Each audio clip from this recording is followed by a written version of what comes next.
Coloring with Christian. Yeah. Coloring with Christian. We're gonna color. That's better. We're gonna color with Christian. Hey girl, it's time to color. It's time to color with Christian. What's up?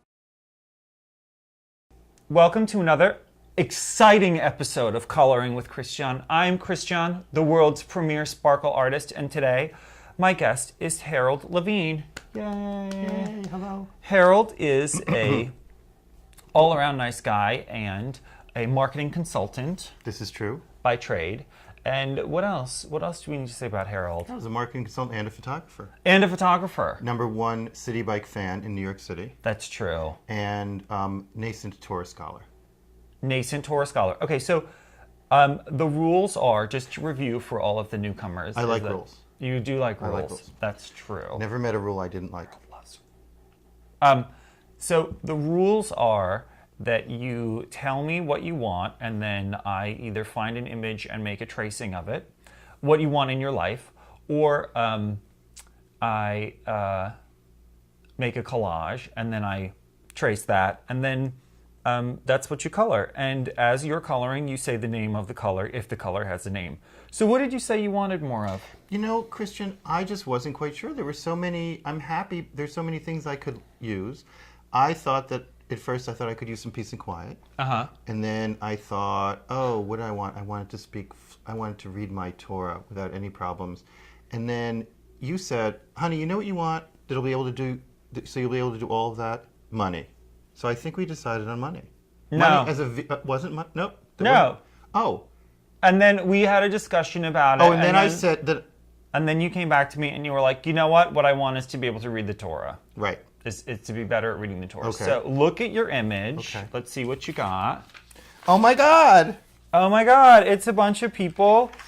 It's Can actually. I show it? Yeah, you can hold it up. I mean, the thing is that at this point in the program is when people will see the image itself, and there'll be a link. All right. There'll be a link underneath, because I've already scanned that in. There'll be a link underneath that says... Color along with Harold. Yeah, that says Color Along with Harold. So you can download these, what we're coloring, and you can download the tracings, and then you can color along at home. And you know, just to be helpful, I'm going to show you, when the computer decides to wake up, I'm going to show you the source image. Because not everyone benefits from the fact that they sat there and traced it for 45 minutes. So this is the source image. Okay. And the people at home will see the source image as well. Can you see it okay? Oh my goodness. He really knows how to read the Torah. I know. I'll tell you he's doing the wrong thing. I know, because he doesn't have a yod. He doesn't have a yod. He's actually using, for those of you who don't know, yod means finger, and the little silver implement that's used to read the Torah is called a yod. But our gentleman here is pointing with his finger, which of course means that he could slip and put his finger on the Torah, which is forbidden, because, you know why it's forbidden? Because the Torah has already been blessed and it's clean. And if you put your finger on it, you're going to screw it up. Particularly the oils from your hands. The oils from your hand, and you might eventually rub a letter off. And you know what happens if you rub a letter off? Then you have an incomplete Torah. And what it's called? What is it no longer? No longer complete. Kosher. Kosher! It's no longer kosher. So who do you have to call in? The sofer. You do have to call in the sofer. You have to call in the sofer who re-koshers the Torah. And there's a whole long thing you have to go through. If you're reading a Torah and there's a letter that's missing, you have to stop. You have to mark the letter. You roll it up. You bring out another one. You open to where you were. There are rules whether you have to go back and start at the very beginning or start where you were. And then you call. You know that there's a service called Sofer on Call. I did not know this. Yeah, and there's actually the Sifrei Torah, which is the plural of Torah, plural of Sefer or Torah scroll, in my synagogue has a little tag on it, and it says Sofer on Call, and the 800 number. So the Sofer comes in a little Sofer mobile, but not on Shabbat. All right. So what I wanted is I needed a connection to my higher self a little bit more. Yes, I was going to ask, Christian, what are you asking for today? And so I found a picture, and it's a little girl, and she's basically giving some lady in the sky a high five. And so, yeah, that's sort of, it's like high five in the sky. It's a little Erte-ish, I think. It's very, here, I can show you. Because it doesn't make sense until, well, it doesn't make sense. It's almost a little monk. It is. It's very, let me just hit the button. Come on, say. Oh, look at that. No, it's It's like French mysticism. What does it look like to you? It looks tacky. That's true. It looks super tacky. That's what it looks like to me. But okay, so I'm gonna start with my little girl skirt. And my little girl skirt, do I want a purple color? I think she just came back from school. I think her skirt is gonna start out with being bedazzled blue. Well, let me see. I'm gonna start with the 8th seam, which is the trees or the pieces of wood upon which the Torah is rolled. Let's see if I can find a color that reminds me of the parchment on a Torah. You know, I read Torah on Friday night. Yes, and because it was the anniversary of the passing of my beloved mother. Of your beloved and mother. one of the things that Jews do to mark the passing of a loved one, it's a great honor to be called. Well, there are two things you can do. You can called for an aliyah, which means that you stand there and you say the prayers, so you are symbolically the person who is reading that Torah portion. My kid has banana mania hair. Keep going. Okay, I have, what is this? Almond, almendra, almond. So yeah, you got to holler out the name because I'm going to have to do it in post. I put down the name underneath. Oh, okay. Yeah. So you can either be called to symbolically read the Torah, or there are those of us who have learned through the arduous process of study how to chant their Torah portions. So I chanted it, and so it was a Friday evening service at Central Synagogue. Was it an enchanting evening? It was What? Too soon? Yeah, too soon. It was enchanting. You're like, no. No, that's fine. It was the big Friday evening service where usually they don't trust a congregant to read. Oh. Although they trusted me. And because it was the beginning of Shabbat. It's Friday. See, I go to Reform Synagogue, so Friday evening. Okay, a glitter white color. It doesn't have a name. Okay. This thing. So Friday evening, traditionally Torah is read on Saturday morning. Do you know the other 2 days that Torah is also traditionally read? No. Well, this is something interesting. It's Monday and Thursday. And why is Torah traditionally read on Monday and Thursday? I don't know. Because Ezra the scribe felt that the Israelites, the Jewish people, should not go. No, it's so funny to get there because they were Jewish.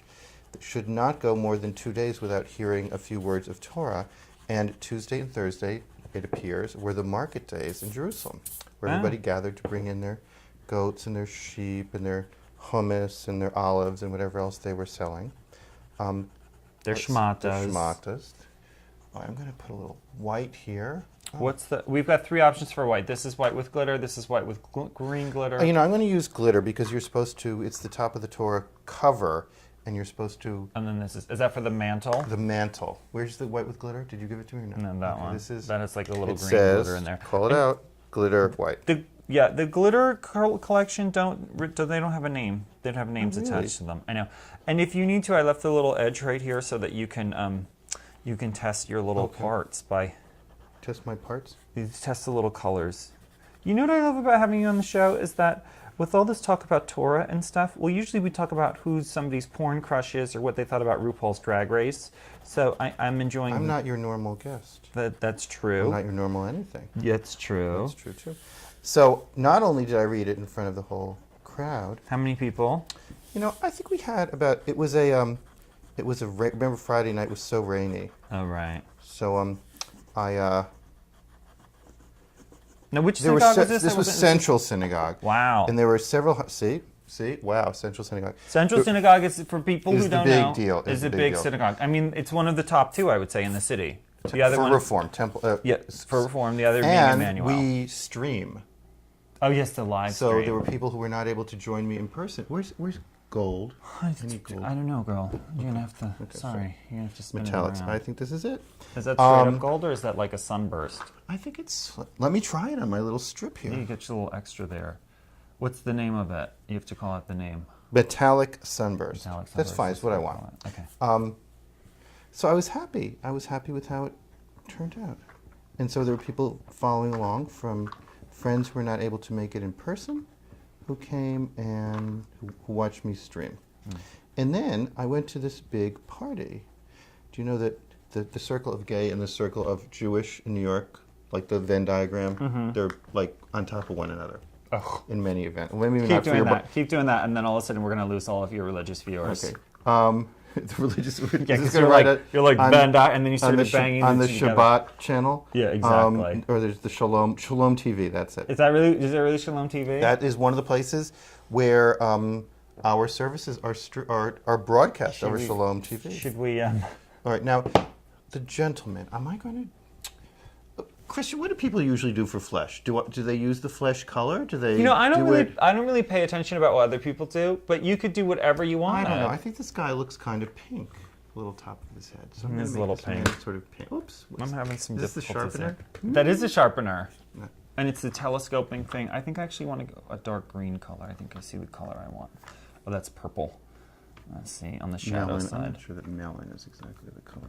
We're just pawing through metallic, Salmon. deep space sparkle. Okay, this Salmon. screams like a deep space sparkle moment. Well, I want to talk about your Hollywood crush for a minute.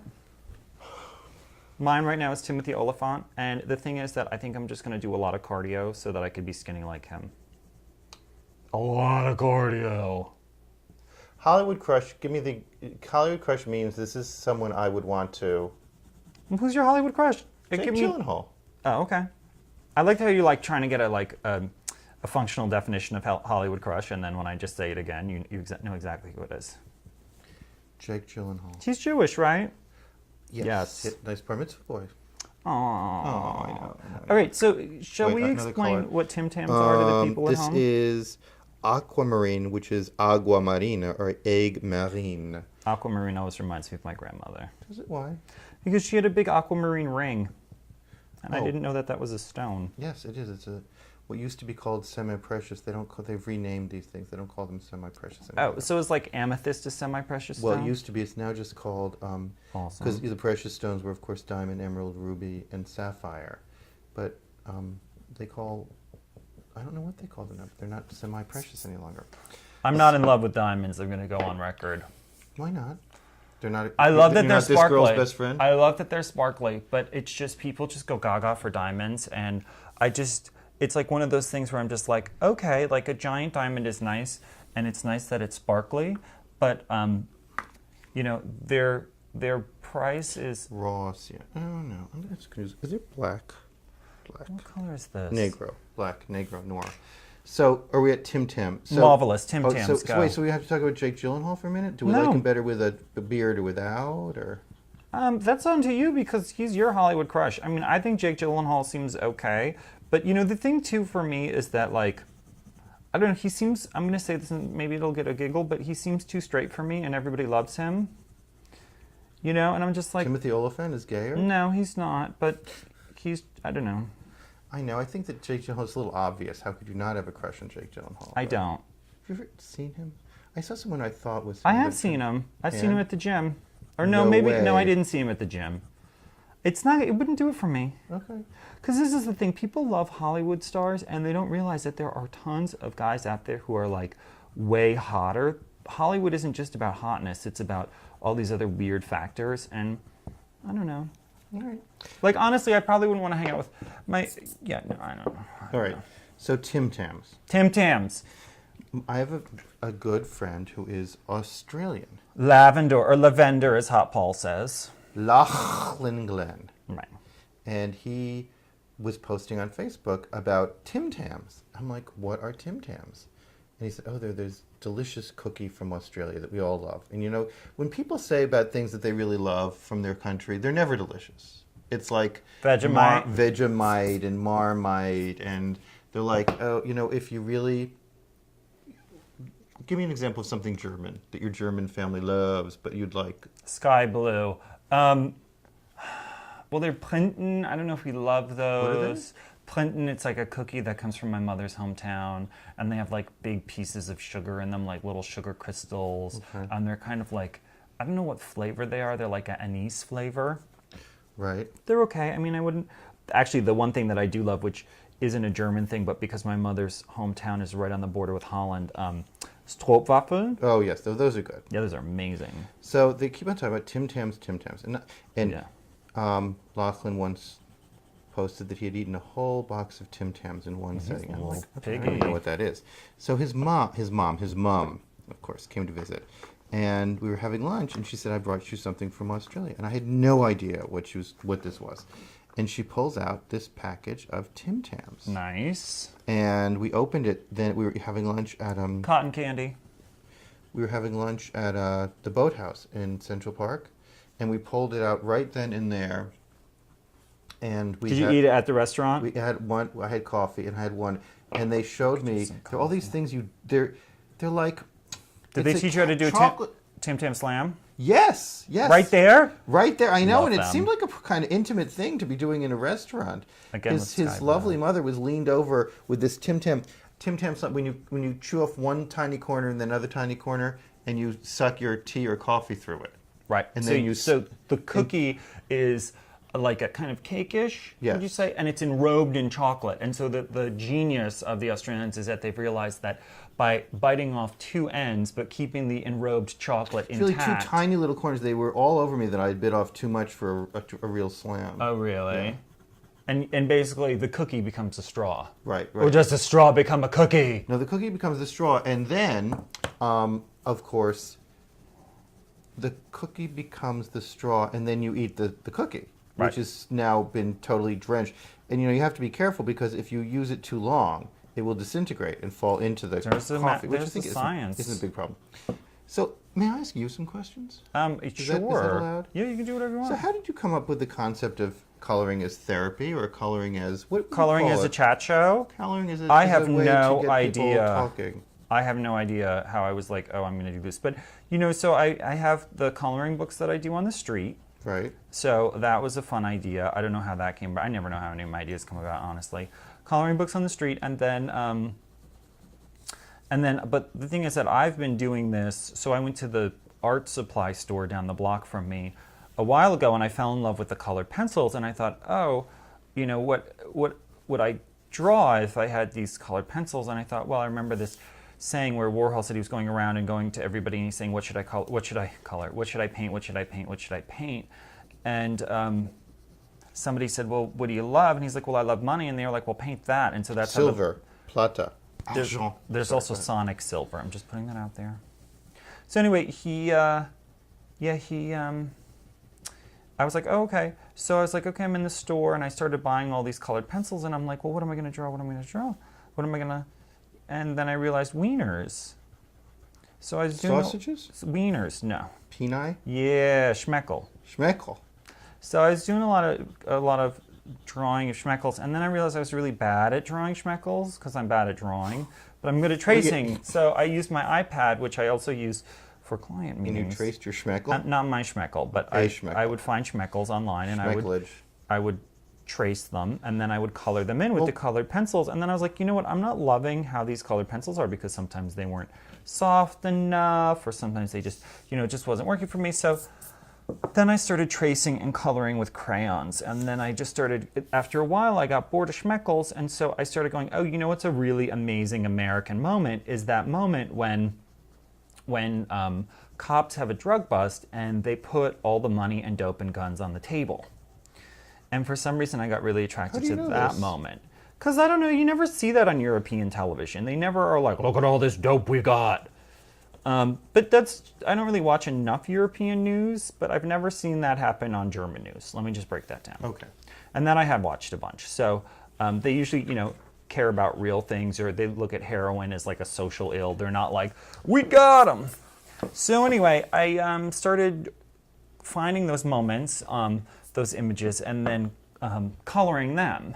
And then I found ones where they had drug dogs that would get the drugs. And then I got really into those. And so, I don't know, eventually I was like, I'm just going to have people over at my house and we're going to color and talk. I'm going with tropical rainforest down here. Now, do you think that part of it is the success of your coloring al fresco program? That's true. People have really enjoyed it. Do our viewers know about your coloring al fresco program? I have a coloring book that is of my heroes. And what is it called? Christian's Heroes coloring book. This is like George Washington and Abraham Lincoln? No, it's like, oh, you're good at this. This is, it's Andy Warhol and Grace Jones and David Bowie and Dolly Parton and Karl Lagerfeld's Connect the Dots and RuPaul. And yeah, you can basically, I just sit outside on the street with random strangers and we color, and they get to keep the book. And what did you find they did when they sat and colored? They chatted, and they were fun. And so I think it just, I met a lot of people, and I still meet people. And I've just been doing this project instead because I'm spreading sparkle, love, and joy with all the people on the internets now. Now, how is the viewership on the internets? It depends on the person because it really has to do with the other person. Sorry. I found out that there's this. I've been missing the whole tablecloth. Oh. Which I believe is maroon, rojo oscuro, or bordeaux. So, can we talk about a movie I saw last night? Yes, what movie? So, I saw the Joss Whedon Much Ado About Nothing. And what did you think? I love Joss Whedon. Have you heard about it? Tell me who Joss Whedon makes movies that I've never seen, but everyone's like, oh my god. No, Joss Whedon is a genius. Okay, so Joss Whedon is he's like a good guy makes good, right? Everybody loves Joss Whedon. He's fun, he's funny. What did he? He did Buffy. Oh, okay. Okay, so he did Buffy the Vampire Slayer, the movie. And then that was like, meh. But then he went forward and he created the much-loved series, Buffy the Vampire Slayer, which hit a particular demographic because it was about female empowerment. And it was also, I wouldn't say subversive, it was about it was about high school, but it was about a girl in high school who happened to have superpowers and who kicked more ass than anyone else. And it was about her trials and tribulations and falling in love with the wrong guy and continually falling in love with the wrong guy and having to have the burden of the world. But the thing about it is that the characters were really smart and the writing was really great and it was really accessible to a specific demographic. People really loved it. And it was just like one of those, if you liked, green. Yeah, so it was a very specific, it was very smart and he had lesbian characters and gay characters. So I've heard. And the other thing too is that he's one of the few people who take this fantasy category and decide that he can do whatever he wants. So he had one episode that was completely silent. No, on TV? On TV, a completely silent episode. Did it start with, please do not adjust your set? There was no... Well, there was sound, but there was no dialogue. Oh, okay. Because it was about these people that came into this town, these creatures that came into this town and took away people's ability to speak. So it was, and then he did a musical episode. It was also that he would do fighting and drama, but comedy as well. So it was just really well written television, very well written. And that's the reason that people really loved it. And so, he's been going on and doing this, that, and the other thing, and he recently did The Avengers. So what is that? The Avengers is basically a bunch of, I guess, Marvel characters getting together. It was basically Iron Man and Captain America and all these other franchises come together. So it was like last year's big Hollywood blockbuster comic book movies. It's basically have you seen it? Yeah, it was great. But it was great because he did it. And so he did a great job with it. So there's he's just this kind of amazing... He's amazing at what he does. And no, I can't go with yellow-orange. It's hard to see because we're on the dark side of the crayons here. You're going to the dark side? The dark side of the crayons, which means pink flamingo. So, it turns out, and I don't know exactly what happened. He had... He was recovering from making the Avengers? He had 12 days off. I think it was maybe a break in between. And he said, I want to make a movie that's the total antithesis of a big budget Hollywood fantasy movie. Mm-hmm. And he said, what can we do? And they said, why don't we make a modern day interpretation of a Shakespeare play? And so they choose Much Ado About Nothing, which is the Beatrice and Benedict, the two characters, these two witty, biting characters who from the first minute are in love with one another, but say they're not in love with other, and all of the things that happens to them. And he filmed it at his house. Brilliant. What is an RED camera? It's a red camera. Yeah, a red camera. What is that? Okay, so a red camera is a video. It's a digital camera, and it was kind of one of these it's 12 megapixel digital camera where you can basically pull out a still, and it's a 12 megapixel image. Which isn't a lot. It is a lot. 12 megapixels. Think about it. You're shooting a still. So the thing about it is that the video camera shoots 24 frames a second or 30 frames a second. Okay. And you can pull out one of those non-interlaced stills, and it's 12 megapixels. Okay. So the camera takes these ginormous images, and it's just kind of this interesting in its own category digital camera. Right. So they got a red camera, and this was explained later in the Q&A. With Joss Whedon? No, it was not just Whedon. It was funny. It was these two guys who have this. They do stand-up comedy and. The Sklar brothers? No, they're called. It's Titan. It's not Titanic. It's Britannic. Britannic. These two guys. One of them's name's Nick, or something like that. And Macaroni and Cheese. And they talked. They were the bumbling constables, like Constable 1 and Constable 2. In the play, they don't even have a name. Mm-hmm. But they said that people basically stayed at the house. He said that since the plot is so crazy that they had characters just sort of drinking wine around the house all day long in character. But he said, of course, we were the characters and it was real wine, so we were drinking wine all day long. I asked a question, I raised my hand, and I said, I'm looking at these costumes, and I thought, wow, they intentionally costumed the men in sort of ill-fitting suits that look like they just come out of some closet. You said that? Yeah, I said, the women look great, the men, and they laughed, and I said, and now I'm thinking that they look like that because you were just told to bring a suit. He's like, right, and they didn't even have a steamer, and we just put on the suits that we had, and it was minimal makeup, and he said, we couldn't go in the room where they were shooting, he said, but we were all over the house. So it was made Did they say if it was a nice house? I bet it was. Oh, they said that his wife is an architect, and the house was fantastic.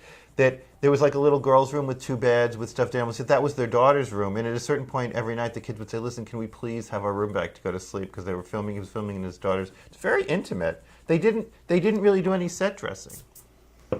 He has syndication money, and he also has Avengers money. Well, no, so but he said that when he called these guys, he said he'd been watching he said, oh, I hear you guys are. He called them and said, hey, this is Joss Whedon. They're like, really? They're like, I said, yes. For real? He said, well, I've been watching your podcasts or YouTube channel. He's been watching your coloring show. I'm watching your YouTube channel, and I think that it's cool, and I want you to, would you come out and be in my movie? And they're like, yeah. But he said, you have to pay for your own ticket. And they're like, what? In a Joss Whedon movie? That's fine. We'll pay for our own ticket. So no one seems to have been He has the Joss Whedon. You have the miles. You have the miles to pay. Anyway, so he said, we're doing Shakespeare. So it was all done in 12 days. Okay. Working around the actor's schedule. So they didn't really do it in order. And people were said, we're going to have some mistakes. And that's fine. But I will tell you, I didn't know any of the actors. They did a remarkable job of bringing Shakespeare to life. It's a little funny to have modern day. They're referring to like halberds and things, and they're wearing suits. But at one point, the malevolent character, you don't really understand why he's so malevolent, has just totally screwed up everyone's life in the backyard where they're having a wedding.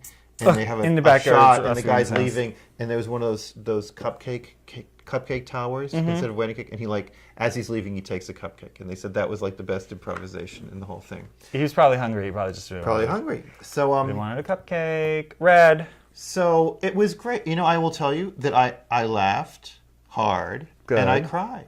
Really? Yeah. I mean, when is the last time you cried at a Shakespeare? Well, all right. Usually it's the music. You cry at Romeo and Juliet. When's the last time you saw a Shakespeare play and cried?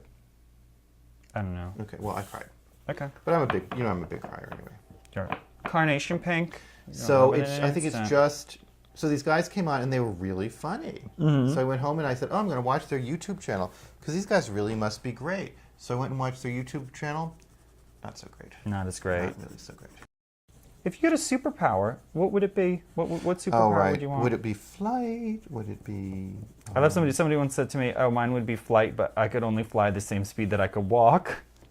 What? It was like an old roommate of mine. It's like, yeah, I'd probably want to fly, but wouldn't it be fucked up if you could only fly as fast as you could walk? And I think we need to look at this carefully because this is one of those things that be careful what you ask for. Mine would be teleportation, I know that. Teleportation, so you could just be in Paris. Yep. You know what, though? Be so useful, except that the thing is that I don't think I would have problems stealing from a bank. No, you know what I would do? I would just do errands for people that needed errands. But, like my kid has been kidnapped. I will give you $100,000 if you could get them back. And I'd be like, bloop, bloop. And they'd be like, that'll be $100,000, please. See, I think I was thinking of it for myself. Would I want to be able to blink my eyes and be in Paris? I don't know, because then you'd it's one of those things, your life would become so fragmented. Oh, I think I'm going to have breakfast in Paris, then I'm going to have lunch at this little place in London. And so I'm not sure about that. Although, maybe if you could just go as far as a city bike could. No. I would do, but the thing is, I would have the best groceries. People would be like, girl, we're coming to your house. Do you have any of those Tim Tams? Well, I'll just pop down to Australia. I'd be like, you want Tim Tams? Boom, Tim Tam slam, Tim Tam party. That's what it would be. The only problem is, the problem with teleportation is this. Your credit card would go nuts because they'd be like, wait a second. Because sometimes it's like, I'll leave town and just, charge something, and they'll be like, you rarely leave town. Why are you in Las Vegas? And I'd be like, I'm at a conference. But they'll put a hold on your card. Imagine what that would be like if you were like, you'd have to have 1 billion different cards so that you'd be like, wow. You know what? What do I think? I think that if I could... No, my power... Harold's going to get real pragmatic now. Go. No. I love learning things. Purple right? pizzazz. I like learning to cook. I love learning Hebrew. I like going to the gym. Well, not so much the results. I think I would like to have the power that I would just learn things faster. Not immediately, but it's just so that I was one of those people, okay, what's the fastest that anyone ever learned to play the piano? Okay, that's how fast. I don't want to learn to play the piano superhumanly fast, but I don't want to fump around for 5 years. You need to read the book The 4-Hour Chef by Timothy Ferriss, right? No, I didn't know that. Yeah, you do, because he talks about meta learning, which is how you learn what you're gonna learn, and he has this whole wacky system of how you break down how to learn something and how to learn it really quickly. Specifically great for languages. Really? Yeah.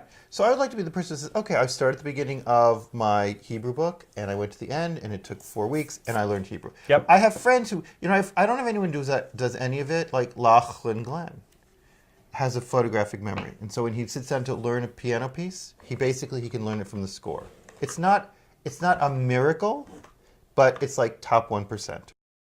So, Christian, I've come to the end almost, and what is the last thing I'm going to do on my picture of the Torah? I'm on Turquoise Blue. You're going to do the text. I'm going to turn it around, and I'm going to indicate text. Because, if I was really writing text, I would then become a sofer. I would have to go to the mikveh. I would have to say a prayer. I would have to wear a kippah. I would have to wear a talit and everything. Right? Wait, but you only have to do the mikveh if you're going to do the sacred names, one of the 14 names forgot. Yeah, you don't have to do a mikveh if you're going to write the rest of the Torah. The trick that a sofer does is they'll write it out and they'll leave a blank space. And I didn't know that. There's 2 reasons why. 1, you have to do a mikveh before, and 2, because if you make a mistake on any of the other words, you can actually get rid of them. You can actually get rid of it. You scrape it off. Because it's parchment, right. Because it's parchment. And parchment sounds like a type of paper, but really it's the skin of a kosher animal, so a deer, a goat, or a sheep generally. Yeah. Oh, yeah. And I think, different, you use a quill, which is a feather, and different soferim across the globe use whatever is available to them. Is there a specific bird they have to use? Trust me, there's the special bird, and they have to be sent from so-and-so. They will cut them up. I think that you need to use it, and then the ink is a special formulation that lasts forever and doesn't burn through the parchment. And you do it. You don't do it from another Torah. You do it from a tikkun, which is a sheet. Text. So why don't I just chant to myself what my little portion was while I do my little text? You just chant your little.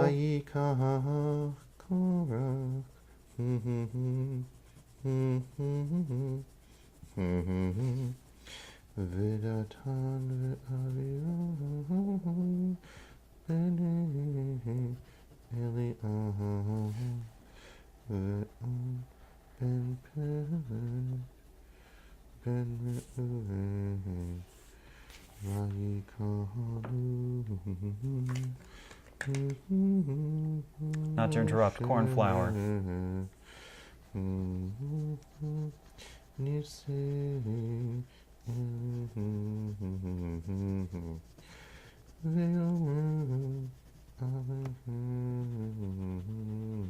All right, I finished. So I can say Amen. That's a lot of. Why don't you become a cantor? I'm done. Ooh, isn't it pretty? Look. Let's That's see. what did it. That's what made it look. So that's isn't that great? Okay, so right now I'm gonna have scanned it in, and they're gonna see a picture of it, and then they're gonna see a picture of mine. Okay. Oh, that's right. People do wear a lot of white. Yeah. So you Well, got there's much more white in the picture than there was. That's true. I sort of interpreted. You got away with Matisse said they were all. What were all those colors? It was all black. What were all those colors? It was all white. So do you say okay? Yeah, it's great. That's great. Do you have anything you'd like to say? Put a little text in here too. In finishing.